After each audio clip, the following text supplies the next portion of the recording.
Coming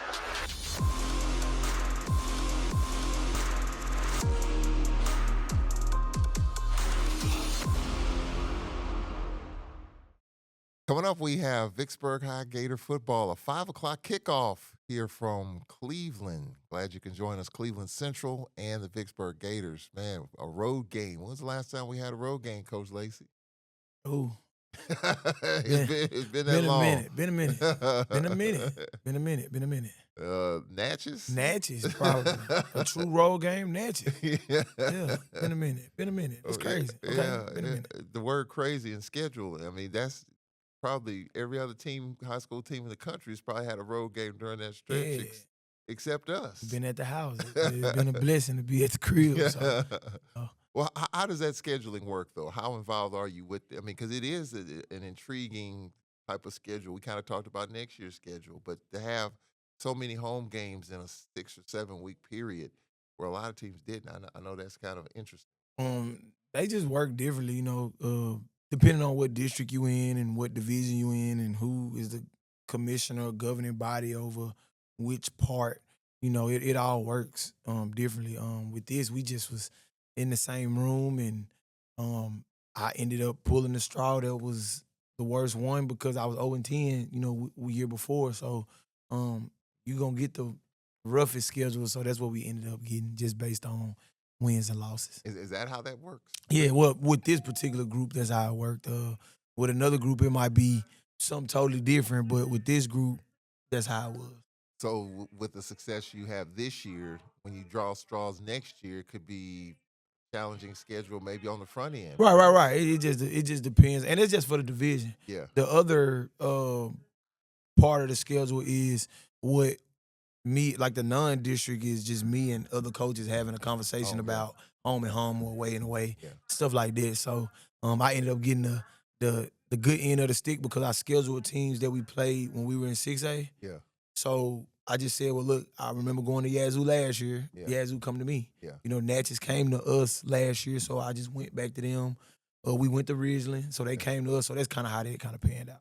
So the schedule worked out where you're able to pile up wins, and the last win, the last home game in the regular season, and we got to continue to work hard to get a home game in the postseason. The top two teams in the district get that first home game. So it was a great win last week, 55-6 over Provine on senior night. A good way to send the seniors out at least during the regular season. Yeah, it was a good week overall. Good week of practice.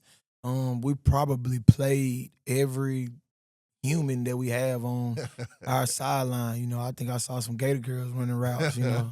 So that's probably what. It was just a good week for the school and for the senior class, and it was good to get that one, especially after the 2 weeks we had with homecoming and senior night. So that was pretty cool for this class, 26. Well, the number 2 was key in this game. Jermaine Gaines had 2 touchdowns. Darius Henderson had 2 touchdowns. And Maxie with 2 touchdown passes. So the number 2 was pretty special in this last home game. Yeah, and all of those guys are seniors. Every opportunity we had to try to get a senior in the end zone, we did. So and then I started the whole game with seniors on defense. Guys who were JV players, which is something I traditionally do, is try to put them seniors out there for one last hoorah with each other on the field, and it just turned into them kind of really playing the whole game. So it was fun, and in my mind, football that just plays to the development of what we're trying to do here at Vicksburg, and those guys went in and did what they were supposed to do. It seemed like, it felt like players had a lot of fun out there. Yeah, it was fun. It was a good vibe on the sideline. Everybody did what they were supposed to do. Like, it was just a good night. I can't say nothing bad about it. I actually didn't even have to do a lot of coaching. The kids kind of just did what they were supposed to do, not a lot of yelling.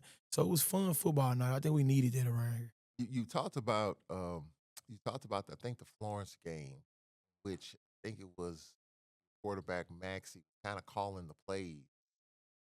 Are you at that point with him where he can do that? Yeah, he could do it. He's like Jamichael's smart. Like, if you know him, he real smart kid.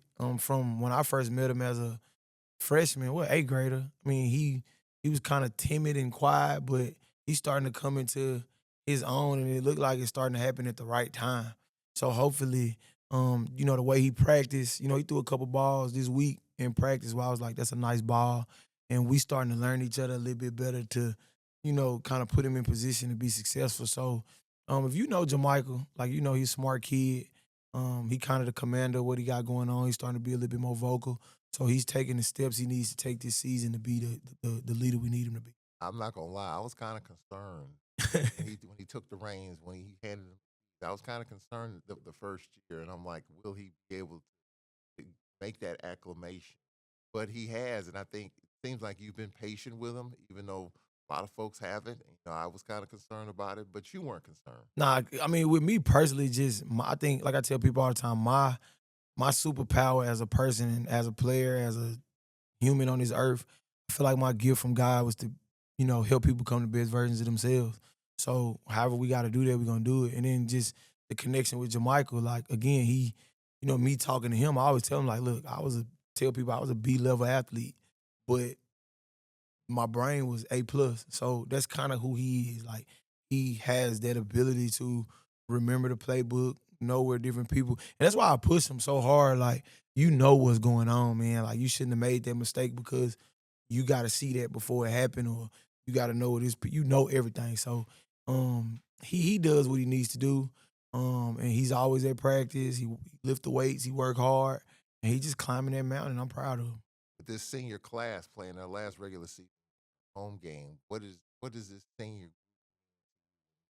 They're honored, before the game and all that. What just triggers, trials, or tribulations with this. Well, I don't think they actually know yet what it is that they've done because it's not over.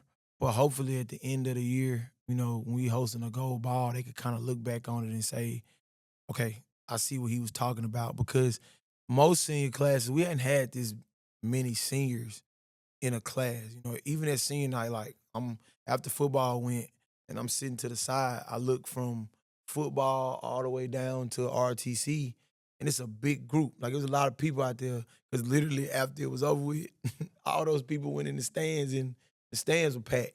So that just let you know, just like as a whole, 26 did a good job of sticking together. You got a lot of kids who it's high school, some drop out of school, some fail, some move, but this particular group of kids kind of stuck together and stayed together. I mean, it's 30 seniors down there in football. We hadn't had that many since I've been here. So even with that itself is something because I mean I'm pretty sure this is the same group they had when they were in middle school, Yeah. so it's a big old group, and I think they should be proud of just sticking together like they did. And when they walk across the stage, they kind of look back at each other and say, we did this together. How tough was it for this group to stay together, considering this time last year we were struggling to win the game? I'm pretty sure it was tough. I mean, we had kids who in this particular senior class who left the team and mid season, and you just had all this other different type of stuff going. But that's what I enjoy about coaching.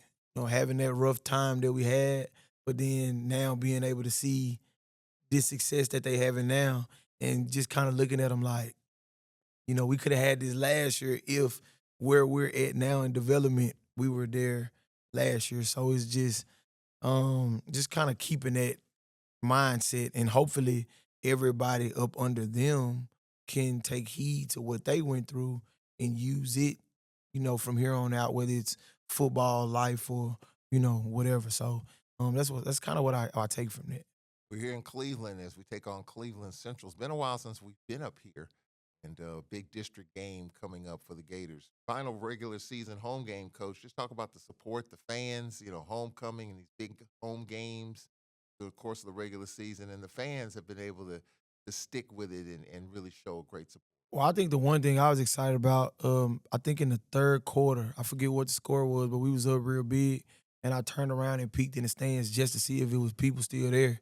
Because usually in blowouts like that, people will leave the game, but they stayed. It was packed all the way till that clock says 0-0, and that says a lot about the community of Vicksburg. It says a lot about the fan base. It says a lot about the support these kids have from their parents, and it was just good. I mean, and not just senior night, but homecoming, Yeah. and even our homecoming parade was packed wall to wall. Going down the street. So, it's been a good year. I mean, just from support and administration. I looked up and all my principals was at the game. So, and teachers, and it was just a good. It was just a good night. It was just a good night all the way around. So, I'm pretty proud of it. It's been a good home vibe all year, Yeah, hasn't it? it's been good, and I mean, we only let one go at home. We won all the rest so far. So yeah, we did what we were supposed to do. But now you want to do what you need to do on the road to be able to come back home to play in the Right, right, playoffs. right, right, right. So the top two teams, as we look at the top two teams, of course, Vicksburg and Lanier 2-0. Lawrence is 1-1, and the team we're playing tonight, Cleveland Central, is 1-1 in the district. They lost to Florence 21-18, but they beat Holmes County Central 48-34. So as you look at this team, Coach, on the offensive side, they're led by quarterback Christopher Watkins with 5 touchdowns and just 2 interceptions and over 700 yards passing. He can sling it. I mean, he has an unorthodox number back there. I think he's number 24. So, he's a thicker quarterback. He can run. Like I say, he can throw it.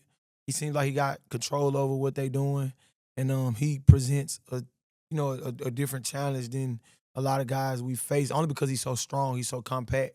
So it's gonna be a thing of affecting him in some type of way and making him do what he gonna do. And the offense that they run is more of a West Point type of run, 32 personnel. I call it 42 personnel, but 32, 42 personnel type of offense. So it's a challenge, trying to figure out what we can do against these guys. But it's fun. You should want to embrace it. Explain to us what that means. Um, 32, 42 well, personnel. when you count personnel on offense, you got your 5 offensive linemen. It's 11 people that can play. So you got your 5 offensive linemen. They don't change. But how you dictate personnel on the field, you do it by numbers. So if it was 10 personnel, it would be 1 running back and 0 tight ends. So that would be 4 receivers. All right. And then 32 personnel would be 3 running backs and 2 tight ends. So forth and so on. 21 personnel would be 2 backs, 1 tight end, and then you just count the other 5 skill guys out from those numbers. So if I got 21, that's 2 backs, 1 tight end, I would have 2 receivers.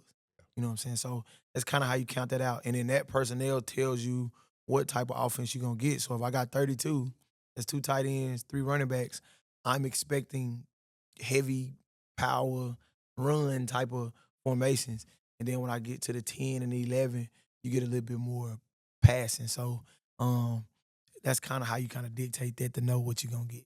They give you a lot of different looks. Yeah, they got it all. They got 0, 32, 12. They do everything. So is that's the challenge is understanding when it happens and making sure you lined up right on defense to be able to stop it. Well, in the running game, they've got a challenge.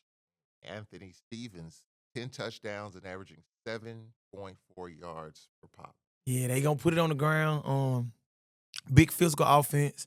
When in the past we played them, they kind of ran like the same type of stuff. So it's gonna be a challenge for my young defense. I mean, we hadn't done well versus these power run teams. Warren Central kind of got us, and Ridgeland kind of got us. So the emphasis on practice has been just the fundamental stuff: striking a blocker, fitting, setting the edge, making tackles, reading guards, spilling the ball. So it's gonna be a physical game, and we need one of those, and we do for one. So that's what we're looking forward to.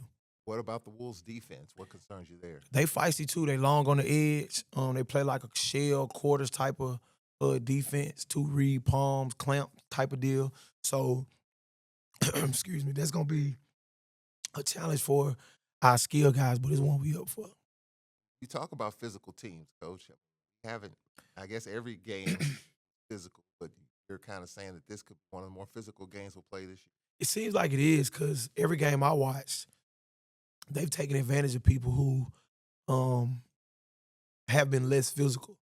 So just with them putting them young guys out there, that's gonna be a challenge. But we've had physical practices this week trying to get ready for it. So I'm ready. I'm eager to see our boys and them get another shot at a team that actually just goes straight at you. So I'm ready to see that. How different is this game considering you're playing at 5 o'clock as compared to 7 o'clock? Is there any difference? Nah, it ain't to me because, like I told the kids, we practice at 5, we scrimmage at 5, and you play the red cart bowl at 5 sometimes. So, I mean, it ain't no different. You played your little league games at 5. When you was in middle school, you played games at 5. So, I mean, at the end of the day, 100-yard long, 53 in the third wide. So it's still gonna come down to that stuff. We just doing it in the sun starting off. But by the time third, fourth quarter hit, the sun gonna start to drop. And hopefully in the fourth quarter is nighttime and we get ready to play some ball. So the guys should be ready to go. And it's gonna be exciting to see that challenge. You know, I want the adversity. So I'm It ready for it. is their homecoming too. And now that's the other challenge is they're going to be up for their homecoming. And I told the guys, I said, man, it seems like everybody we play, we're their Super Bowl. So you gonna get that too. And I mean, they fighting for what they are right now, third in the district or whatever, fourth or whatever. So They have a shot at a home they game got with a shot at the home tiebreakers and game, all right? that. So they playing for something. They're not gonna go out there and just let you have it. So, and I think them losing to Florence kind of sucks with them too. It sticks, it stings. So they probably looking at like we let one go, even though they beat Holmes County that was top ranked in 5A. So they want some get back for that win, and I think they're gonna come with that heavy mindset to be able to try to do Keys to victory, coaches. We try to keep it rolling. it. Stopping the run, running the football, tackling, and we got to win on special teams. I think we got a good special teams. Abel has been doing a good job this season. We've been playing well. We've been covering well on kickoff. So we got to try to go in there and win 2 out of the 3 phases of the game. But if we can get all 3, that's a plus. So I think that's more so the keys. Gators are back on the road. It's been a while since we've been on the road. Coach, let's go get them. Yes, sir. We'll take this time out here from Cleveland Central. It's their homecoming. It's Vicksburg. It's Cleveland Central coming up after this timeout.